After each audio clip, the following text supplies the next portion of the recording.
क्या आने वाले समय में दुनिया एक नए गोल्ड वॉर की ओर बढ़ रही है? क्या ट्रंप की वापसी ने यूरोप को अमेरिका में रखे अपने सोने पर शक करने पर मजबूर कर दिया है? दरअसल दुनिया भर में सोने को हमेशा से सबसे सुरक्षित निवेश यानी सेफ हेवन माना जाता है। जब भी कभी वैश्विक स्तर पर संकट के बादल मंडराते हैं, जैसे युद्ध, मंदी या भू राजनीतिक तनाव, तो बड़े निवेशक अपने पैसे को सोने में लगाना बेहतर समझते हैं।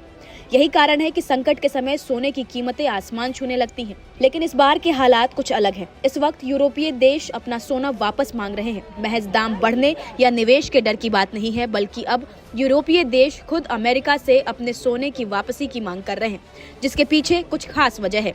चले आपको पहले वो वजह बताते हैं। डोनाल्ड ट्रंप दोबारा से अमेरिका के राष्ट्रपति बन गए हैं, जिसके बाद यूरोपीय देशों ने अपने सोने के भंडार के बारे में सोचना शुरू कर दिया है। कई यूरोपीय देशों से ये मांग उठ रही है कि अमेरिका में रखा उनका सोना या तो वापस लाया जाए या उसकी ठीक से जांच या ऑडिट की जाए। आपको बता दें कि जर्मनी, इटली और फ्रांस जैसे कई यूरोपीय देशों का ज्यादातर सोना अमेरिका के न्यूयॉर्क शहर में मौजूद फेडरल रिजर्व बैंक या लंदन के बैंक ऑफ इंग्लैंड में रखा जाता है। पुराने समय के सुरक्षा कारणों और आर्थिक जरूरतों को देखते हुए ऐसा किया जाता है। दूसरे विश्व युद्ध के बाद दुनिया में बहुत अशांति फैल गई थी। उस समय अंतर्राष्ट्रीय लेन देन को बनाए रखने के लिए ये व्यवस्था बनाई गई थी।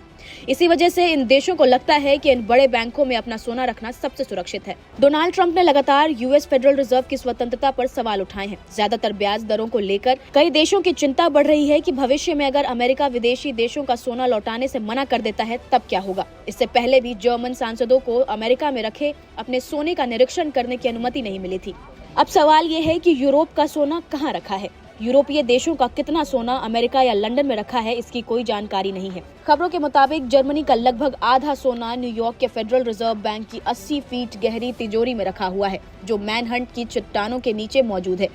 पिछले 3 सालों 2022, 2023 और 2024 में दुनिया के केंद्रीय बैंकों ने रिकॉर्ड तोड़ हर साल 1000 टन से अधिक सोना खरीदा। इसकी 2 बड़ी वजहें हैं, बढ़ती महंगाई यानी कि इन्फ्लेशन और अंतर्राष्ट्रीय अस्थिरता यानी जियोपॉलिटिकल अनसर्टेनिटी। यूरोपीय देशों की ये कोशिश कि उनका सोना या तो उन्हें लौटा दिया जाए या उस पर पूरी पारदर्शिता सुनिश्चित हो, इस बात की ओर इशारा करती है कि सोना अब सिर्फ एक आर्थिक संपत्ति नहीं बल्कि एक कूटनीतिक उपकरण और वैश्विक शक्ति संतुलन का प्रतीक बन चुका है। आने वाले समय में ये ट्रेंड और तेज हो सकता है, जब देश अपने आर्थिक संसाधनों पर सीधा नियंत्रण सुनिश्चित करने की दिशा में और कदम उठाएंगे।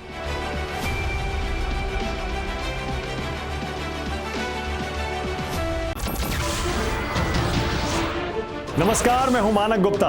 अगर आपको हमारा ये वीडियो पसंद आया हो तो इसे लाइक और शेयर जरूर करें, और हाँ, हमें सब्सक्राइब और फॉलो करना ना भूलें ताकि आप देश और दुनिया की कोई खबर मिस ना करें। तो जुड़े रहिए हमारे साथ और देखते रहिए News 24।